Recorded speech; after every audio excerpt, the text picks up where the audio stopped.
नमस्कार मित्रांनो, मराठी क्राईम स्टोरीमध्ये आपलं स्वागत आहे। आजची सत्य घटना जालना जिल्ह्यातील आहे। जालना जिल्ह्यामधलं मंठा येथील आहे। गणपतराव हे गावातील मध्यमवर्गीय शेतकरी। त्यांना 2 मुलं असतात, एक किशन आणि दुसरा रोहन। किशन हा त्यांचा मोठा मुलगा असतो, त्याचं लग्न झालेलं असतं। लहान मुलगा रोशन अविवाहित असतो। गणपतराव आता आणखी शेतजमीन घेण्याचा विचार करतात, त्यामुळे ते बँकेमधून 4 लाख रुपये लोन घेतात आणि तो पैसा ते घरात आणून ठेवतात। कारण की 2-3 दिवसानंतर जमिनीचा व्यवहार करून जमीन विकत घ्यायची असते। त्या जमिनीचा भाव 6 लाख रुपये असतो। त्यांना अजून काही पैसे कमी पडत असतात, त्यामुळे अजून ते इकडून तिकडून पैशांची जमवाजमव करत असतात। त्यापैकी 4 लाख तर त्यांना बँकेकडून कर्ज मिळालं होतं।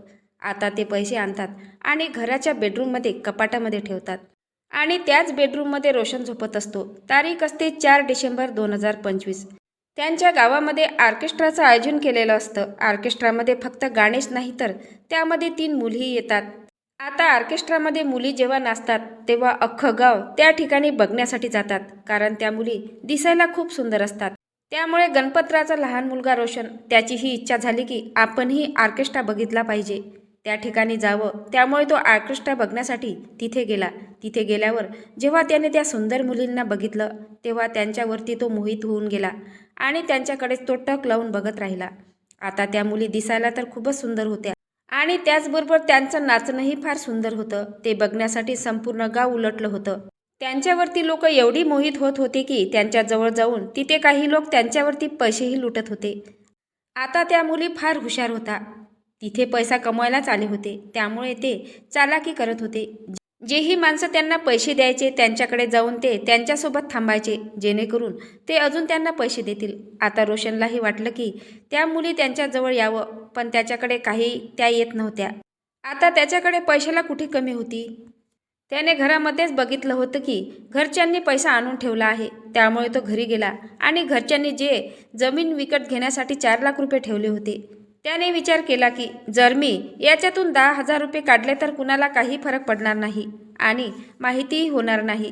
त्यामुळे त्याने त्याच्यामधून 10,000 रुपये काढले आणि त्या ऑर्केस्ट्राकडे गेला। आता तो समोर जाऊन त्यांच्यापैकी एका मुलीवरती पैसा उधळू लागला। जेव्हा त्या मुलीला दिसलं की याच्याकडे बरंच काही पैसा आहे, तेव्हा ती मुलगी त्याच्याजवळ आली। त्याच्यासोबतच त्या ठिकाणी नृत्य करू लागली। आता तो एकावरती एक तिच्यावर पैसा उधळत गेला, त्यामुळे त्या मुलीने त्याला खेचून स्टेजवरती आणलं। त्या मुलीबरोबर तो नाचू लागला। असं करत करत त्यांनी पूर्ण 10,000 रुपये त्या मुलीवरती उडवले।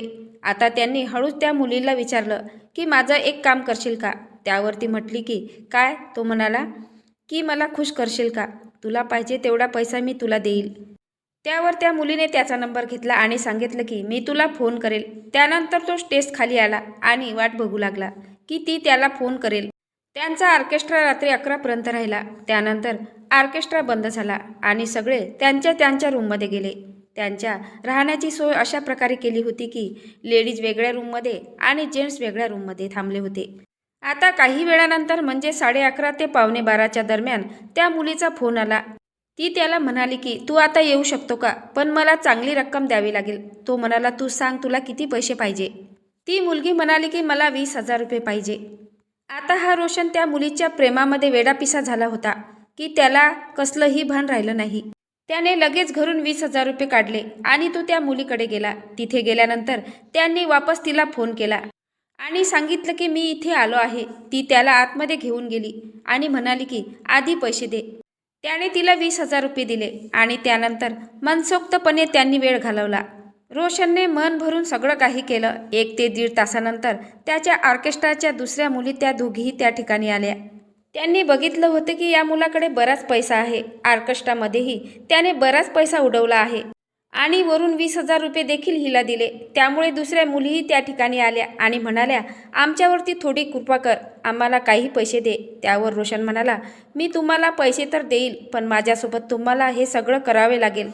मुली म्हणाल्या आम्ही सगळं करायला तयार आहोत, आम्हाला तू फक्त पैसे दे।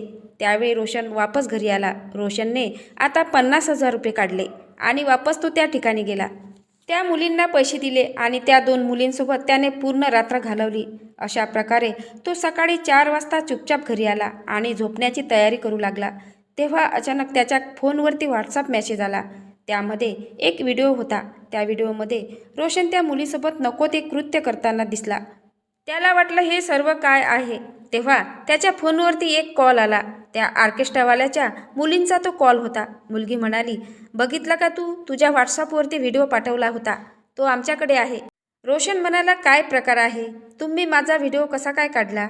तो व्हिडिओ रोशन आणि त्या मुलीसोबतचा प्रायव्हेट क्षणाचा व्हिडिओ होता.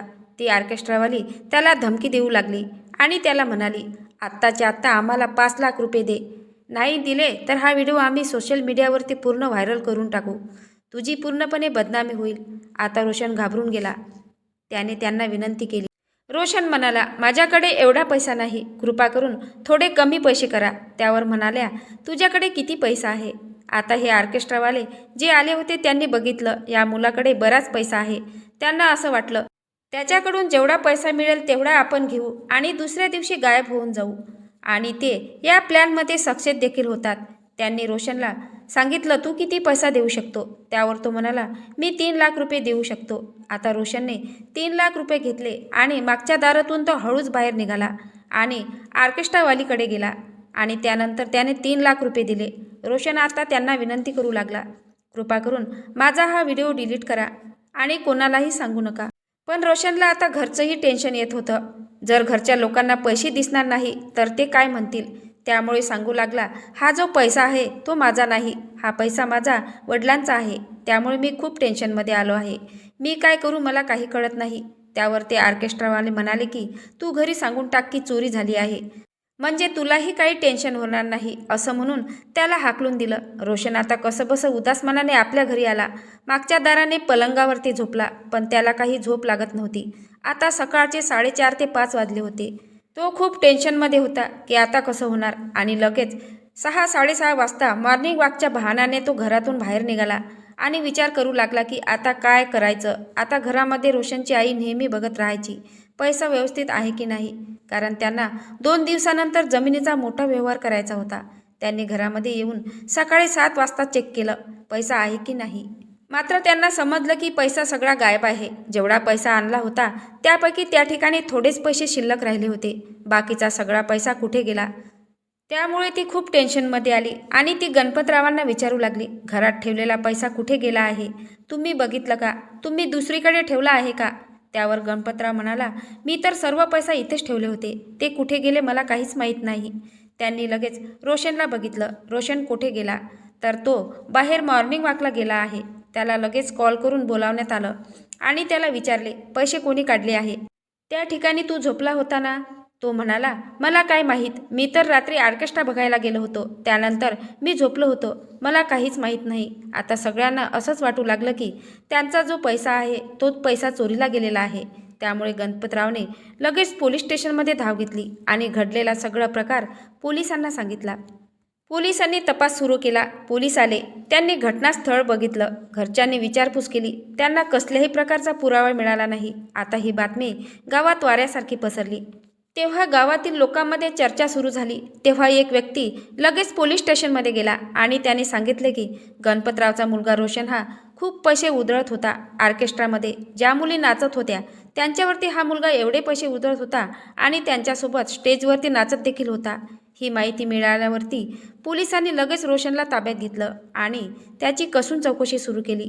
रोशन सांगू लागला, मी ऑर्केस्ट्रामध्ये गेलो होतो, त्यांच्यावर मी माझेच पैसे उधळले आणि मी घरी येऊन झोपून गेलो, मला काहीही माहीत नाही. त्यावर पोलिसांनी त्याला विचारले, तुझ्याकडे एवढा पैसा आला कुठून? त्यावर तो म्हणाला, तो माझाच पैसा होता. आता पोलिसांनी त्याच्यावर दांडे टाकायला सुरुवात केली. तेव्हा तो रडू लागला.